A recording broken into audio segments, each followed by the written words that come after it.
आप सभी को मेरा पुनः नमस्कार। मेरी पिछली वीडियो के बाद अ, अच्छा रिस्पांस तो मिला और बड़े मिक्स से रिस्पांसेस भी आए, कुछ कमेंट्स भी आए, कुछ कटाक्ष भी आए।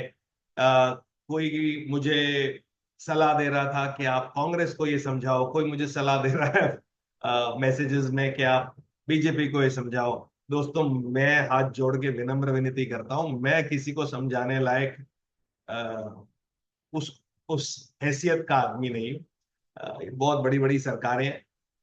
हम मेरा प्रयास सिर्फ एक जागरूकता करने का, क्योंकि मुझे हमेशा लगता है कि जागरूक होने के बाद अगर मैं कोई डिसीजन लेता हूं तो मैं उस डिसीजन की जिम्मेदारी लेता हूं। तो मुझे कल अ, ये महसूस नहीं होता या ये गलतियां महसूस नहीं होती, या मुझे ऐसा नहीं लगता महसूस होता, या गलती महसूस होती बाद में कि अगर मैंने ये डिसीजन काश ना लिया हो। ऐसा ना हो, तो जितनी अवेयरनेस हो सके मेरा वही काम है और एक छोटा प्रयास है।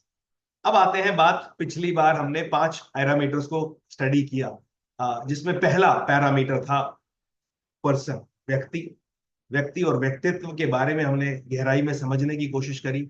दूसरा था एक एक कैंडिडेट को चुनते वक्त ये जरूर देखना जरूरी है कि वो एक सैद्धांतिक आदमी, एक प्रिंसिपल बेस्ड इंसान है कि नहीं। तो सेकंड पी था प्रिंसिपल। थर्ड पी था पास्ट रिकॉर्ड। बहुत इंपॉर्टेंट है और इसके ऊपर बड़े सारे लोगों ने मेरे से इनपुट भी लिए। तो मैंने बोला, आप मुझसे कुछ मत पूछो, आप अपने कैंडिडेट का खुद पास्ट रिकॉर्ड चेक करो और लॉजिकली चेक करना, भावनात्मक इमोशनल होकर चेक मत करना कि उसने कितने काम किए और कितने काम कल्याणकारी काम, जो जरूरत के काम। क्योंकि अक्सर रिलीजियस एक्टिविटीज को करना, बड़े बड़े जगराते कराना, बड़े बड़े भंडारे कराना, ये एक सोशल एक्टिविटी हो सकती है, बट ये एक जरूरत की एक्टिविटी नहीं है। ये जरूरत जो बेसिक एमेनिटीज हैं, सड़क, बिजली, पानी, सड़कें, ये जो बेसिक सिक्योरिटी, सफाई, ये सब चीजें जो बेसिक हैं, उसके ऊपर कितना काम किया वो, फिर उसका परफॉर्मेंस कंसिस्टेंट है कि नहीं है, और प्लान्स एंड पॉलिसी। तो अब आते हैं हम आगे। आज हम अगली 5 पी को पढ़ेंगे, क्योंकि 10 पी फ्रेमवर्क जो मेरा है उसमें ये पी एक और एक्स्ट्रा ऐड हो जाएगा। दूसरा, मेरे को 2-3 लोगों के फोन भी आए और उन्होंने मेरे लोग को पॉइंट दिया, मैं वो थोड़ा सा क्लैरिफिकेशन करके अगले पी पे चलता हूं। कि आपने शरद पवार के बारे में कुछ बोला, अगर शरद पवार जी इतने ही अच्छे इंसान होते तो शायद वो प्रधानमंत्री बन जाते। आपने उड़ीसा के नवीन पटनायक जी के बारे में बोला, अगर वो इतने अच्छे इंसान होते तो शायद उनकी सीट ना जाती। दोस्तों, मैं आपको फिर क्लियर कर देता हूं, राजनीति में इंसान बहुत इंपॉर्टेंट एलिमेंट है।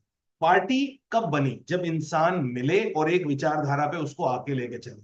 अगर अटल बिहारी वाजपेयी जी ने अच्छे तरीके से एक नेतृत्व ना किया होता तो बीजेपी का गठन और बीजेपी इतनी बड़ी कभी भी ना बन पाती। इसीलिए इंडिविजुअल आदमियों ने जो काम किया वो सराहनीय है।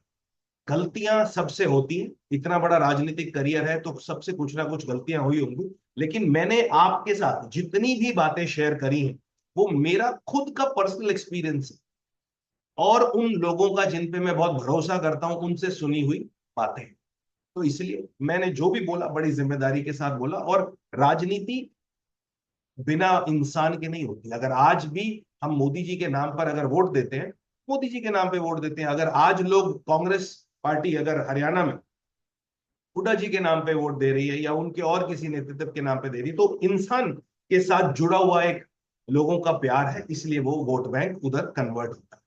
तो कटाक्ष मारना नहीं है इसका उद्देश्य है, जो अच्छा इंसान है उसके बारे में अच्छा ही बोलना, कोई बुरी बात नहीं। अब आते हैं छठे पी पर, वो है पार्टनरशिप। छठा पी है पार्टनरशिप, यानी कि ये इवेल्युएट करना, जिस भी कैंडिडेट को आप इवेल्युएट करने जा रहे हो या जिस पे भी आपका मन बन रहा है, क्या वो उम्मीदवार ने समाज और विभिन्न संगठनों के साथ प्रभावी साझेदारी बनाई है। या उसकी कोई योजनाएं हैं जो उनको और अच्छा, सशक्त और मजबूत कर सके। यानी कि एनजीओ के साथ काम कर रहा है वो आदमी के नहीं, और कितने डीप लेवल पे काम कर रहा है।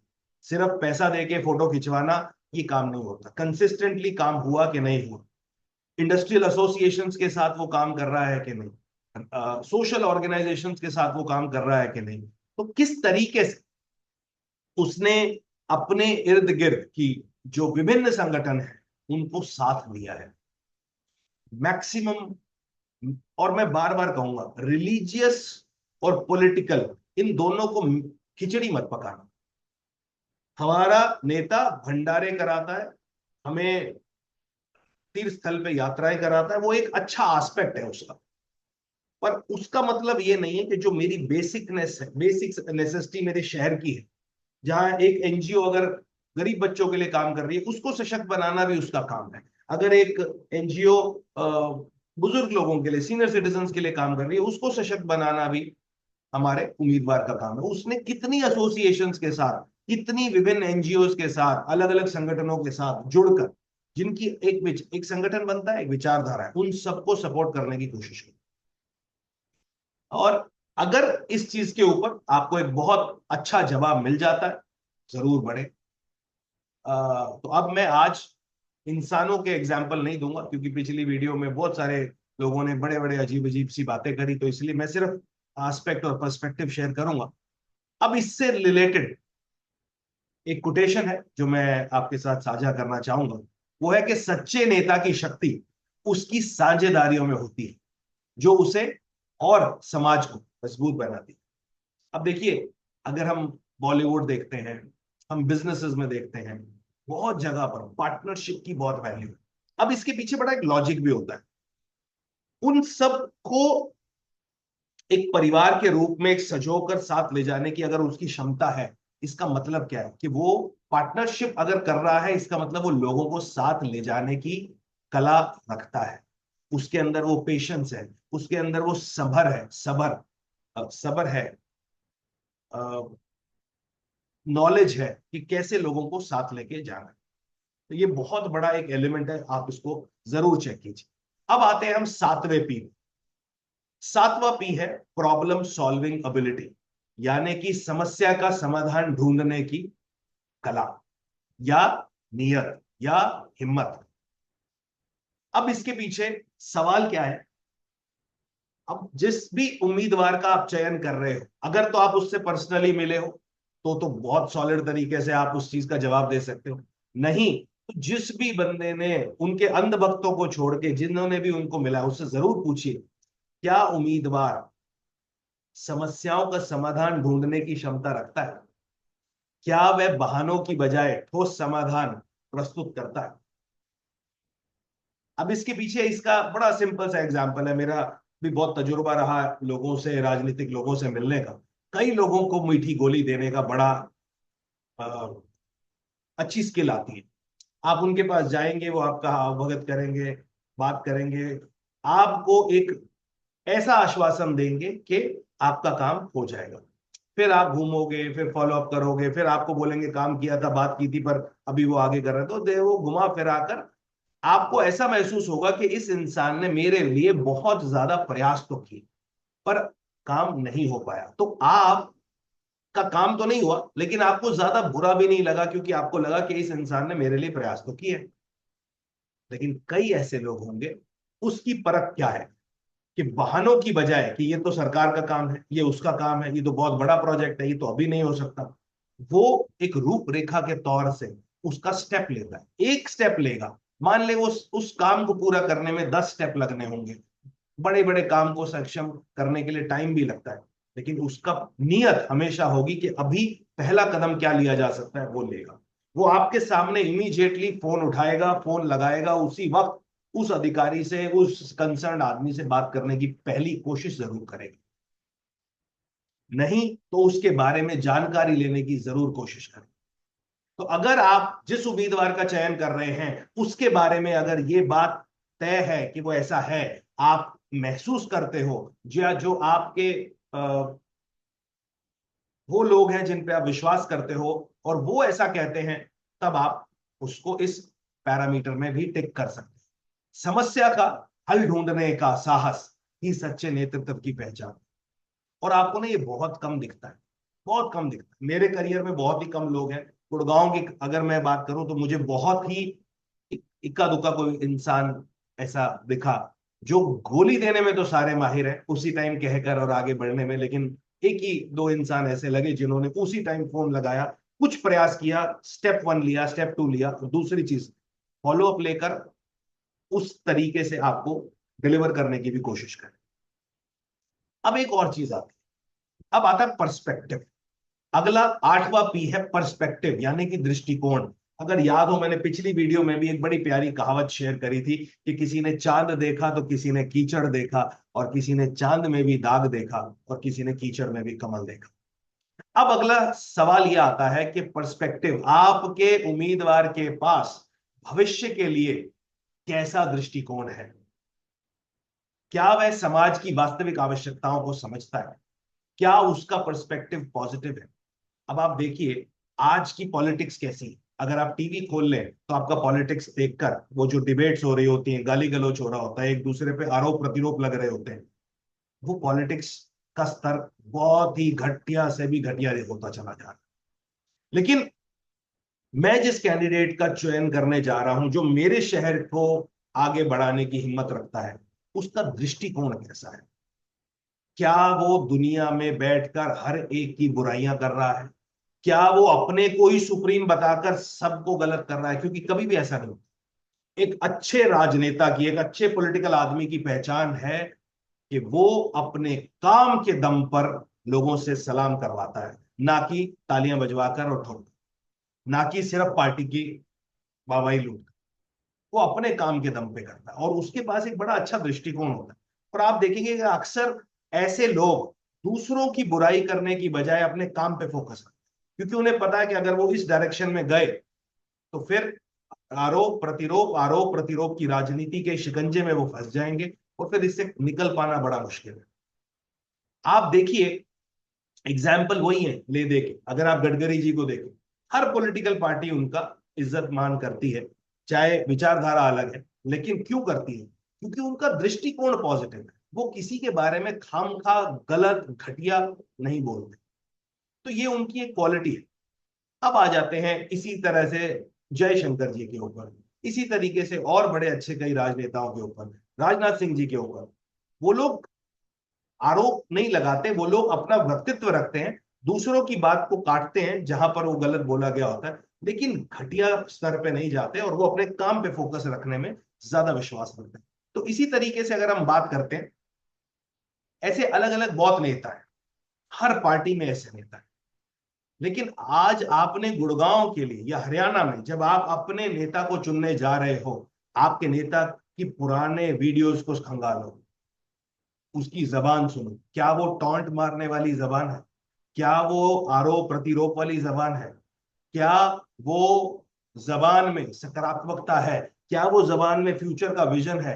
क्या वो जबान अच्छे शब्दों का चयन करके आगे की राजनीति को ले जाने में, एक अच्छा माहौल बनाने में, एक विजनरी फ्यूचर बनाने में है या नहीं? इसका कहावत क्या कहती है? कहावत कहती है कि दूरदृष्टि वह है, दूरदृष्टि वह है जो वर्तमान को समझते हुए भविष्य की योजना बनाती है। तो वो वैसा पर्सपेक्टिव चाहिए, आज की समस्याओं को समझते हुए फ्यूचरिस्टिक विजन बनाए, जो बात करे। अगर गुड़गांव की बात करें तो बात करें कि आने वाले 5 साल का गुड़गांव कैसा होगा। जैसे मोदी जी 2047 की बात करते हैं, और बड़े बड़े राजनेता अलग बातें करते हैं। तो अगर वैसी बातचीत, वैसी सोच विचारधारा को लेके आगे बढ़ा जाए, तो विचारधारा में उसके पर्सपेक्टिव कैसा है ये समझना बड़ा जरूरी है। 9वें पी पे आते हैं, जिसको बोलते हैं जुनून, पागलपन। दिल पे हाथ रख के ये सवाल का जवाब तो आप अपने आप से ही दे सकते हो, आपको शायद किसी से पूछने की जरूरत ना पड़े। अगर आप नहीं जानते तो जरूर पूछना पड़ेगा कि क्या आपके उम्मीदवार में काम के प्रति जुनून और समर्पण दिखता है? क्या वह जनता की भलाई के लिए निस्वार्थ भावना से काम करता है? अब इसके पीछे पक्ष क्या रखते हैं, इसके पीछे विचार क्या है? पैशन कब दिखता है? पैशन तब दिखता है जब आपकी ना, अच्छा, दूसरा, पैशन आप झूठ नहीं कर सकते। आप एक दिन झूठे हो सकते हो, 2 दिन बनावटी बन सकते हो, 10 दिन बन लोगे, महीना बन लोगे, लेकिन जिंदगी में इतने बड़े में जब आप एक राजनीतिक करियर बनाना चाहते हो, तब आप बिना पैशनेट झूठ नहीं बोल सकते। तो अगर आपने जिंदगी में देखा हो, मैंने मेरे तजुर्बे में जिन्होंने बहुत पैसा कमा रखा है, उनसे बड़ी बड़ी सभाओं में जाकर रिबन कटाई तो हो जाती है, लेकिन जनता की समस्याओं को समझना में अगर मैंने ऑन एन एवरेज किसी भी ऐसे नेता को जिसके पास संपन्न धन संपत्ति है, एक अच्छा कारोबार है, मैंने बहुत कम ऐसे लोग देखे हैं जो जनसंपर्क कार्यक्रम कभी नहीं छोड़ते। यानी कि 30 दिन में से कम 15 दिन, 50% ही मान ले, ज्यादा नहीं, तो वो लोगों के बीच में छोटी बड़ी हर जनसभाओं में, सुख में दुख में वो हमेशा आपको मिलते हैं। और वो समाज के उस जगहों पर भी मिलते हैं जहां एक्चुअली उनकी जरूरत है, यानी कि एनजीओ के पास, यानी कि ऐसी जगहों पर जहां समस्या है वहां खड़े होकर डट के काम कराने वाली हिम्मत। लेकिन जिनको एसी में बैठने की आदत ज्यादा पड़ गई है और वो घर से बाहर नहीं निकल पाएंगे, तो उनके लिए शायद ये क्राइटेरिया फुलफिल नहीं हो। क्योंकि जब काम के प्रति जुनून होता है तो सफलता अपने आप आती है, और जुनून पागलपन चाहिए। अगर आज कोई भी हम में से जो ये वीडियो देख रहे हैं, हम में से कोई भी आज अगर सक्सेसफुल है, तो हमने अपने अपने क्षेत्र में कहीं ना कहीं जुनून के साथ, पागलपन के साथ, मेहनत के साथ काम किया। अब आ जाते हैं लास्ट 10 पे, जिसका है उपस्थिति। उपस्थिति यानी कि प्रेजेंस, जो मैंने पहले भी ऑलरेडी डिस्कस कर दी कि मेरा जिस भी उम्मीदवार को मैं चुन रहा हूं, वो पिछले 5 साल, 10 साल, 15 साल, जब से भी वो राजनीति में सक्रिय है, क्या वह उम्मीदवार जनता के साथ संवाद बनाए रखता है? क्या वो लोगों के बीच में जाता है? क्या वो 10 दिन, 15 दिन, 20 दिन, हर महीने लोगों के बीच में दिखता है? क्या वह लोगों की समस्याओं को सुनने और समझने के लिए हमेशा उपलब्ध रहता है? क्या वो लोगों के फोन उठाता है? क्या वो लोगों के फोन का रिवर्स करता है, रिस्पॉन्ड करता है? अगर नहीं उठाता है तो फॉलो अप करता है काम का, या उनको अपडेट करता है, या उसकी टीम अपडेट करती है? ये सारी चीजें बड़ी इंपॉर्टेंट है। आज के जमाने में प्रेजेंस बहुत ज्यादा इंपॉर्टेंट है, चाहे वो सोशल मीडिया के ऊपर हो, क्योंकि प्रेजेंस आपको रेलेवेंट बनाती है। अगर आप प्रेजेंट हो तो आप रेलेवेंट हो, अगर आप प्रेजेंट ही नहीं हो तो आप रेलेवेंट ही नहीं हो। तो जो आदमी मेरे बीच में आज, फॉर एग्जाम्पल, अगर तो मैं अपने क्षेत्र की बात करूं, इधर मैं आसपास गुड़गांव की बात करूं, या आसपास में बात करूं, और कुछ इलाकों की बात करें, अगर आसपास की जितने लोगों से मेरी विचार विमर्श हुई, उनका ये सबसे बड़ा जो ड्रॉबैक उनके लिए आएगा सामने, वो यही है कि जिन लोगों का चयन करने का उनके सामने क्राइटेरिया बनाया गया है, उन लोगों ने जनता के साथ पिछले 5 सालों में कोई संवाद ही नहीं किया है, क्योंकि वो थे ही नहीं मोस्टली मार्केट के अंदर। वो लोग कहीं ना कहीं ऑब्सोलीट थे। आज अचानक उनको टिकट मिल गई, वो आ गए, अब अचानक आ गए, जी हम पार्टी की टिकट ले आए, हमें आप वोट दो। अब आप दो वोट, तो आपके साथ आने वाले 5 साल में उनकी प्रेजेंस रहेगी या नहीं रहेगी, वो भी क्वेश्चन मार्क है। अगर नियत होती तो पिछले 5 साल में भी होती। तो इसलिए वो पहले रहा कि नहीं रहा, ये इवेल्युएट करना बड़ा जरूरी है। कहते हैं नेता वही है जो जनता के बीच रहकर उनकी समस्याओं को समझता है, वरना तो। और ऐसे बहुत एग्जाम्पल है हिंदुस्तान में, बहुत एग्जाम्पल। तो मेरा आप सभी से आज भी यही अनुरोध है कि 10P फंडामेंटल मैंने आपके साथ शेयर करें। इन पैरामीटर्स पे आप लोगों को इवैल्यूएट कीजिए, अपने कैंडिडेट को इवैल्यूएट कीजिए। कम से कम आपको सही या गलत डिसीजन जो भी होगा वो तो ऊपर वाला जानता है, लेकिन जो भी होगा, आपको किसी भी चीज की ग्लानि नहीं होगी, आपके अंदर कोई गिल्ट नहीं होगा कि आपने गलत डिसीजन लिया। हार जीत लगी रहेगी, पर मेरे पास डिसीजन लेने के लिए कुछ पैरामीटर्स, मैंने उन पैरामीटर्स पे ये डिसीजन लिए, इसलिए मैं खुश हूं। तो मैं चाहता हूं कि ये डिसीजन के पैरामीटर शायद कम भी हो सकते हैं, शायद आपके पास कोई और अच्छा पर्सपेक्टिव हो, बट मैं अपनी तरफ से अपनी जितनी मेरी सूझबूझ है, मैंने उतनी तरीके से कोशिश करी लोगों को एक अच्छा दृष्टिकोण देने की, एक पर्सपेक्टिव देने की। और आशा करता हूं कि इन पर्सपेक्टिव्स के थ्रू आप एक अच्छा डिसीजन ले पाएंगे और एक अच्छे कैंडिडेट का चयन कर पाएंगे। दोस्तों, इलेक्शन दूर नहीं है। डेवलपमेंट को, ग्रोथ को, पर्सन को, पर्सपेक्टिव्स को, पैशन को, प्लान को, प्रेजेंस को, ये सब पी को, इन 10 के 10 पी को इवेलुएट करके आपने डिसीजन लेना है और एक अच्छा शहर, एक अच्छा राज्य देने की कोशिश करनी है। और ये मैं इसलिए भी एक वीडियो बनाकर लोगों को जागरूक करना चाह रहा हूं क्योंकि मैं बस एक चीज से मुझे खफा है और बाकी सारी चीज ठीक है। जब एक पॉलिटिकल पार्टी अपने वोटर्स को फॉर ग्रांटेड लेने की कोशिश करती है, वो भी आज के जमाने में, वो भी उन सिटीज में जहां एक पढ़ी लिखी जनता है, आप पे विश्वास करने वाली जनता है, उनको आप फॉर ग्रांटेड लेने की कोशिश कर रहे हो। आप डिजर्विंग कैंडिडेट्स नहीं लाकर, आप अनडिजर्विंग कैंडिडेट्स को लाकर हमारे सिचुएशन को वर्स से वर्सन करने की कोशिश कर रहे हो, वो बर्दाश्त नहीं। और दूसरा, अगर हमारे बीच में उतनी, अभी मैं राजनीति में हूं नहीं तो मैं कोई लोगों को भीड़ इकट्ठी करके एकता नहीं कर सकता। मैं सिर्फ अपने व्यक्तिगत रूप से, अपना सूझबूझ से मैं कुछ पर्सपेक्टिव, कुछ दृष्टिकोण शेयर कर सकता हूं, ताकि लोग अगर जागरूक होकर सब तरफ से परफॉर्मेंस ओरिएंटेड वोट देने की कोशिश करेंगे तो शायद हम कम कंपनीज बोल रहा हूं, शायद हम पॉलिटिकल पार्टी जो कि कंपनी की तरह से ही है, उनको हम प्रेशराइज कर सके, सोचने पे मजबूर कर सके कि आपने अपनी जो दुकान चलानी है या आपने जो भी अपनी पार्टी का जैसे भी रूपरेखा रखनी है, रखो ना, परफॉर्मेंस पे रखो ना। जब आपकी टॉप मैनेजमेंट परफॉर्मेंस गिनवा दी है तो आपकी लोअर मैनेजमेंट आपके नाम पे ही वोट क्यों मांग रही है? यही एक परेशानी है, उसको आप प्लीज दूर कीजिए, चाहे वो कोई भी पॉलिटिकल पार्टी है। आप down the line root level पे अगर काम नहीं कर रहे हो, बेसिक समस्याओं पे काम नहीं कर रहे हो, बहुत गलत कर रहे हो। आप अन्याय कर रहे हो, अधर्म कर रहे हो, और जो जो बड़ी बड़ी बातें आप करते हो उसके विपरीत कर रहे हो बस।